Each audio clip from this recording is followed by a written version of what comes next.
آپ دانتوں کی مدد سے خوراک کو کیا کرتے ہیں؟ گرینڈ کرتے ہیں. خوراک کے بڑے بڑے پارٹیکل چھوٹے چھوٹے پیس میں ٹوٹ جاتے ہیں, لیکن کیمیکل کی بریک ڈاؤن نہیں ہوگی کیونکہ میکینیکل ڈائجیشن میں کوئی انزائم انوالو نہیں ہوتا. انڈرسٹینڈ؟ سیکنڈ, اسٹمک کا ایگزامپل. یاد رکھیں جب آپ کے معدے کے اندر فوڈ انٹر ہو جاتا ہے نا تو آپ کا جو معدہ ہے اس میں ایک ایکشن سٹارٹ ہو جاتا ہے جس کو چرننگ کہتا ہے, اور یہ چرننگ ایک فزیکل ایکشن ہے, کیونکہ اس چرننگ ایکشن میں یہ ہوتا ہے کہ آپ کے معدے کے وال کے اندر جو اسموتھ مسلز ہے, تو یہ مسل جو آپ کے اسٹمک کے وال کے اندر موجود ہے, دیز مسل ان دا اسٹمک وال ول کانٹریکٹ اینڈ ریلیکس, اور آپ کے معدے کے مسل کی جب کانٹریکشن اینڈ ریلیکسیشن ہوتی ہے جس سے آپ کا جو معدہ ہے نا تو یہ جمپنگ موڈ میں آ جاتی ہے ایسے, اور اس معدے کی موومنٹ کی وجہ سے جو فوڈ ہے وہ مزید اور بھی چھوٹے چھوٹے پارٹیکل میں ٹوٹ جاتا ہے. اور سیکنڈ فائدہ یہ ہو جاتا ہے کہ جب خوراک آپ کے معدے کے اندر انٹر ہو جاتا ہے تو آپ کا معدہ اس خوراک کے اوپر گیسٹرک جیوز کو ریلیز کرتا ہے. تو جب چرننگ ایکشن کے دوران اسٹمک کی جب موومنٹ ہوتی ہے نا, ایک تو خوراک کی فزیکل بریک ڈاؤن بھی ہوتی ہے, ایک فائدہ یہ ہو جاتا ہے کہ آپ کے معدے کے اندر جو خوراک پڑا ہے وہ ایزیلی گیسٹرک جیوز کے ساتھ مکس ہو جائے گا, تو آپ کا خوراک آسانی سے HCl اور انزائم کی مدد سے کیمیکلی بھی ڈائجسٹ ہو جائے گا. انڈرسٹینڈ جی؟ اب اوپر میں نے ایک پوائنٹ بھی کہا کہ میکینیکل ڈائجیشن میں جسٹ فوڈ کا شیپ اور سائز چینج ہو جاتا ہے. مطلب اگر آپ لوگوں نے فوڈ کا ایک بہت بڑا پارٹیکل لیا ہے نا تو میکینیکل ڈائجیشن میں یہ خوراک کے چھوٹے چھوٹے پیسز میں ٹوٹ جاتا ہے. تو آپ لوگ دیکھیں فوڈ کا شیپ بھی چینج ہوا, فوڈ کا سائز بھی چینج ہوا, لیکن فوڈ کے اندر جو کیمیکل ہے ان کیمیکل کا کیمیکل سٹرکچر ویسے ہی رہے گا, کیونکہ میکینیکل ڈائجیشن میں کیمیکل بریک ڈاؤن نہیں ہوگا, کیمیکل آپ کے ساتھ نہیں ٹوٹیں گے, کیونکہ میکینیکل ڈائجیشن میں کوئی انزائم انوالو نہیں ہوتا. انڈرسٹینڈ جی؟ اب ہم آتے ہیں جس سیکنڈ نمبر ٹائپ جس کو ہم نام دیتے ہیں کیمیکل ڈائجیشن. اب یہ کیمیکل ڈائجیشن بھی وہی بات ہے کہ جب آپ انزائم کی مدد سے خوراک کے اندر کمپلیکس آرگینک مالیکیول کی بریک ڈاؤن کراتے ہیں, تو دیکھیں break down of complex organic molecule by the action of enzyme is called chemical digestion. اور اس میں یہ ہوگا کہ it will change the chemical structure of food molecule. یہاں پہ خوراک کے اندر جو کیمیکلز ہوتے ہیں جیسے کہ پروٹین ہے, تو وہ جب انزائم کی مدد سے ٹوٹ جاتا ہے پروٹین نہیں رہے گا, پروٹین سے امینو ایسڈ بن جائے گا. لہٰذا کیمیکل ڈائجیشن میں خوراک کے اندر جو موجود کیمیکل ہے ان کیمیکل کا جو کیمیکل اسٹرکچر ہے وہ انزائمیٹک ایکٹیویٹی کی مدد سے چینج ہو جائے گا. انڈرسٹینڈ؟ اب میں آپ کو کچھ امپورٹنٹ ایگزامپل دیتا ہوں. مثال کے طور پہ اب اگر ہم ماؤتھ کی بات کریں تو آپ کے منہ میں ایک امپورٹنٹ انزائم ہے جس کو ہم نام دیتے ہیں سلیوری ایمائلیز. سلیوری ایمائلیز کا دوسرا نام ہے ٹائلین. تو یہ انزائم سلائیوا کے اندر ہوتا ہے اور اسی انزائم کی وجہ سے آپ کے منہ میں اسٹارچ مالیکیول کی بریک ڈاؤن ہوتی ہے اور ان سے مالٹوز بنتا ہے. تو آپ دیکھیے جی اسٹارچ جب اپنے آپ کو چینج کرے مالٹوز میں تو ہم کہہ سکتے ہیں نا کہ کیمیکل کا جو کیمیکل اسٹرکچر ہے وہ تبدیل ہوا. اگر ہم بات کریں اسٹمک کی, اسٹمک میں ایک امپورٹنٹ انزائم ہے پیپسن. یہ پیپسن آپ کے معدے میں پروٹین کو توڑتا ہے اور ان سے چھوٹے چھوٹے چینز بناتے ہیں. These small chains are called small peptides. تو کیمیکل ڈائجیشن میں کیمیکل یا کمپلیکس آرگینک مالیکیول کی بریک ڈاؤن ہوگی, وہ بھی انزائم کی مدد سے.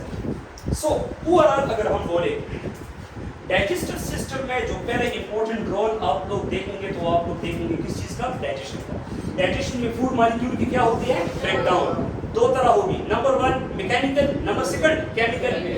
بریک ڈاؤن کے بعد پھر کیا ہوگا جی؟ ایبزارپشن ہوگا. ایبزارپشن کا مطلب یہ ہے کہ جو خوراک ڈائجسٹ ہو جائے وہ جو ڈائجسٹڈ میٹر ہوتے ہیں, ڈائجسٹڈ مالیکیول ہوتے ہیں, وہ آپ لوگوں کے ڈائجسٹو ٹریکٹ سے ڈائجسٹو سسٹم سے بلڈ کے اندر ایبزارب ہو جائیں گے. تو میں نے لکھا ہے کہ uptake of the diffusible food molecule, کیونکہ جو کیمیکل ڈائجسٹ ہو جائے تو وہ جو چھوٹے چھوٹے سمپلر ڈائجسٹڈ مالیکیولز ہوتے ہیں وہ بیسیکلی ڈیفیوزیبل ہوتے ہیں, وہ آسانی سے آپ لوگوں کے بلڈ میں یا سیلز میں ایبزارب ہو سکتا ہے. تو جب ڈائجسٹو ٹریکٹ میں آپ کے نظام انہضام, آپ کے معدے یا آپ کے اسمال انٹسٹائن سے جب یہ ڈائجسٹڈ یا ڈیفیوزیبل مالیکیول بلڈ میں ایبزارب ہو جائے اور پھر بلڈ سے سیلز میں ایبزارب ہو جائے تو اس کو ہم نام دیتے ہیں جی ایبزارپشن.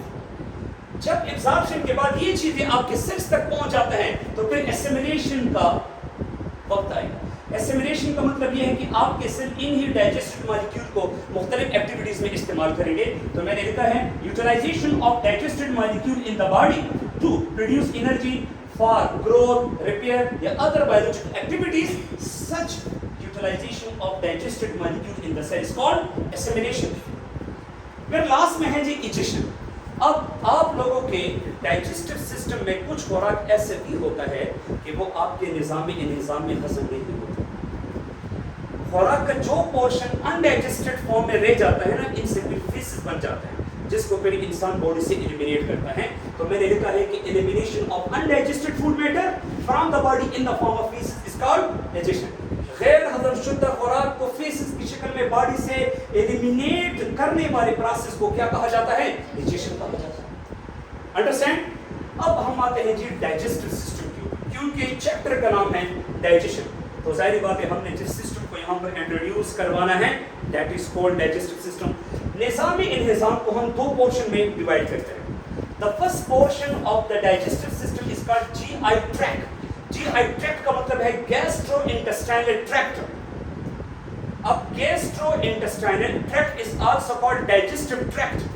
اور یہ tract ایک ٹیوب ہے جو کنٹینیوس ہوتا ہے, کیونکہ اس ٹیوب کے اندر جتنی بھی آرگنز آتے ہیں یہ سارے آرگن ایک دوسرے کے ساتھ اٹیچ ہوتے ہیں. جیسے کہ ڈائجسٹو ٹریکٹ شروع ہوتا ہے آپ کے منہ سے, آپ کے ماؤتھ, پھر ماؤتھ کے بعد فیرس, تو دیکھیے ماؤتھ اور فیرس آپس میں اٹیچ ہے, پھر فیرس کے بعد اسوفیگس, اسوفیگس کے بعد اسٹمک, اسٹمک کے بعد اسمال انٹسٹائن, پھر لارج انٹسٹائن, اور پھر فائنلی ایک اسمال اوپننگ آتا ہے جس کو اینس کہتے ہیں. سو دیکھیے ماؤتھ سے لے کے اینس تک یہ جتنے بھی سیریز میں آپ لوگ آرگن دیکھ رہے ہیں یہ سارے آرگن اس کو کنٹینیوسلی ہم نام دیتے ہیں جی آئی ٹریکٹ یا گیسٹرو انٹسٹائنل ٹریکٹ.